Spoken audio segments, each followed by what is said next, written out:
Honorable Mr. Justice M. Karpavanaiyagam. அப்படியா? Okay. மாண்புமிகு நீதியரசர் எம். கற்பவிநாயகம், முன்னாள் தலைமை நீதிபதி ஜார்க்கண்ட் நீதிமன்றம், மாண்புமிகு டி. ராஜா அவர்கள், ஜஸ்டிஸ் எஸ். ராஜா அவர்கள், முன்னாள் பொறுப்பு தலைமை நீதிபதி சென்னை உயர்நீதிமன்றம், மாண்புமிகு ஜஸ்டிஸ் எஸ். நாகமுத்து, முன்னாள் நீதியரசர் சென்னை உயர்நீதிமன்றம், இந்த நூலாசிரியர் திருமதி எஸ். செல்வகுமாரி மற்றும் இங்கு அரங்கிலே கூடியிருக்கிற அனைத்து senior advocates, members of the bar and other dignitaries, ladies and gentlemen, உங்கள் எல்லாருக்கும் வணக்கம், மாலை வணக்கம். சமுதாய அக்கறை கொண்டு திருமதி செல்வகுமாரி அவர்கள் எழுதி வெளிவந்த விழிப்புணர்வு கட்டுரைகளின் தொகுப்பாக இந்த நூல் சட்டத்தின் குரல் என்ற தலைப்பில் இன்று வெளியிட்டிருக்கிறோம். இதில் கலந்து கொள்வதிலும் இந்த விழாவிற்கு என்னை அழைத்தமைக்கு நன்றியும் பாராட்டி என்னுடைய சிற்றுரையை ஆரம்பிக்கிறேன். இந்த புத்தகத்தில் இடம்பெற்றுள்ள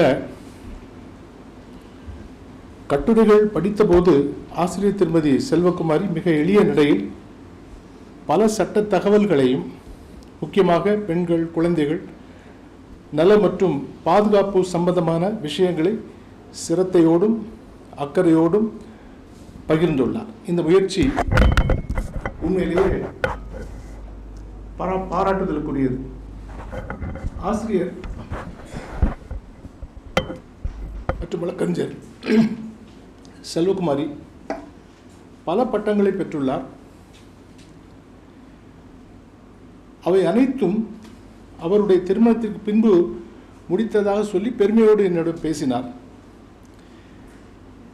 படித்ததோடு இன்று தனது எழுத்து பணியிலும் வழக்கறிஞர் பணியிலும் தீவிரமாக இருக்கிறார். இன்னும் சொல்லப்போனால் அவரை பற்றி நான் கேள்விப்பட்டவரை அவர் பல முகங்களை, பல தன்னுடைய தனித்திறமையை பல வழிகளில் காட்டிக்கொண்டிருக்கும் ஒரு அற்புதமான பெண்மணி என்று தெரிகிறது. பாரதியின் புதுமை பெண்ணில் ஒருவராக திகழ்ந்திருக்கும் அவருக்கு அவரே சொன்ன விஷயம், இவ்வளவு செயல்களையும், அதாவது திருமணத்திற்கு பின்பு படிப்புகளை முடித்து தன்னுடைய சமுதாய அக்கறையோடு பல விஷயங்களை செய்து கொண்டிருக்கிற அவருக்கு பக்கபலமாக இருக்கும் உற்ற துணையான அவரது கணவர் மிகவும் பாராட்டுதலுக்குரியவர். அவரை வணங்கி வாழ்த்துகிறேன். நானும் சில காலம் சென்னை உயர்நீதிமன்றத்தில், அதாவது J1 இருக்கும்போது, அதாவது தமிழ்நாடு ஸ்டேட் லீகல் சர்வீசஸ் அத்தாரிட்டியோட சேர்மனாக இருப்போம் J1 இருக்கும்போது. அப்போ மக்களுக்கு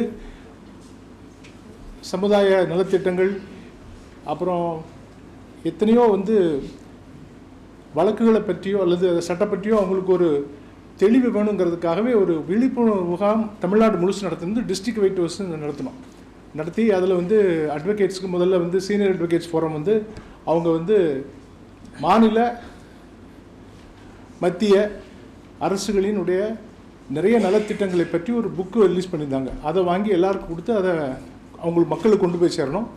இந்த விழிப்புணர்வு முகாமுடைய நோக்கமே என்னென்னா, மக்களுக்கு சட்டத்தை பற்றி ஒரு தெளிவான சிந்தனை இருக்கணும். சட்ட உதவிகள் பற்றி முதல்ல ஸ்டேட் லீகல் சர்வீஸ் அத்தாரிட்டி அவங்ககிட்ட என்ன மாதிரி பிரச்சனைகளுக்காக நம்ம போகலாம், யார் போகலாம் அப்படிங்கிற மாதிரி நிறைய விஷயங்களை கொண்டு போகணுங்கிறதுக்காக அந்த மாதிரி ஒரு முகாம் எடுத்தும்போது கிட்டத்தட்ட டிஸ்ட்ரிக்ட் லெவல் எல்லா டிஸ்ட்ரிக்ட்டுக்கும் ஒரு 3 கட்டமாக நடத்தினோம். அதோடு சேர்ந்து ஒரு மெகா ட்ரீ பிளான்டேஷன், சமுதாய அக்கறை கொண்டு நிறைய பேரை கூப்பிட்டுருந்தோம்.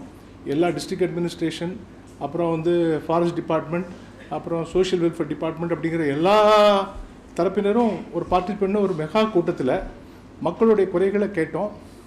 நிறைய பேர் அவங்களுடைய குறைகளை சொன்னபோது ஒரு இன்ஸ்டிடியூஷனாக அல்லது ஒரு அமைப்பாக இருந்து அவங்களுடைய குறைகளையும் நமக்கு அவங்களுடைய தேவைகளுக்கு நம்ம பணி செய்ய முடியாது. ஆனால் ஒரு தனி மனிதன் நிறைய உதவிகளை இது மாதிரி புத்தகம் மூலம் செய்யலாங்கிறது அப்போ தான் வந்து முன்னேன்.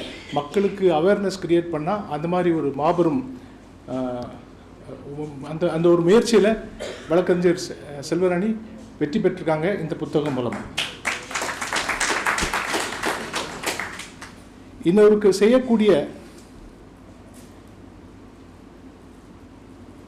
உதவி, அதாவது நான் சொல்ல வந்தது சுருக்கமாக சொல்லணும்னு சொன்னால் ஏன் இதை சொல்கிறேன் அப்படின்னா, நிறையா வந்து ப்ராக்டிக்கலாக நம்ம வந்து பார்க்கும்போது கிராமங்களில், அதுவும் குக்கிராமங்களில் நிறைய பேருக்கு இந்த அரசாங்கம் அவங்களுக்கு என்ன திட்டங்களை அறிவித்தாலும் அது போய் சேர்றதில்ல. அதே மாதிரி வந்து அவங்களுக்கு இருக்கிற சின்ன சின்ன பிரச்சனைகளுக்கு தீர்வாக இருக்கிறதா அல்லது ஒரு அட்வைஸ் கிடைக்க கூட யார்கிட்ட போய் கேட்கணுங்கிறது இல்லை. ஏன்னா அவ்வளவு வந்து நம்ம சொன்னால் வந்து மனசு சுத்தமாக இருக்கிறனாலும் அவங்களால வந்து அவங்களுடைய பிரச்சனைகளுக்கு சின்ன சின்ன தீர்வுகளை தெரிந்து கொள்ள வழிமுறை இல்லாமல் இருக்காங்க. இந்த நேரத்தில் இந்த சமூக நிலையில் அக்கறை கொண்டு திருமதி செல்வராணியின் இந்த கட்டுரை தொகுப்பு அவரின் மனிதநேய பண்பை காட்டுவது மட்டுமின்றி கிராமங்களில் நகரங்களில் வாழும் எல்லா தரப்பு மக்களில் சிலருக்காவது அவர்கள் சந்திக்கும் அன்றாட பிரச்சனைகளுக்கு சிறிய அளவிலாவது ஒரு தீர்வை நோக்கி அவர்கள் பயணிக்க நிச்சயமாக இந்த புத்தகம் வழிகாட்டியாக இருக்கும். இதில் எனக்கு சந்தேகம் இல்லை. அவருக்கு என்னுடைய வாழ்த்தை சொல்லி அமைகிறேன். நன்றி, வணக்கம்.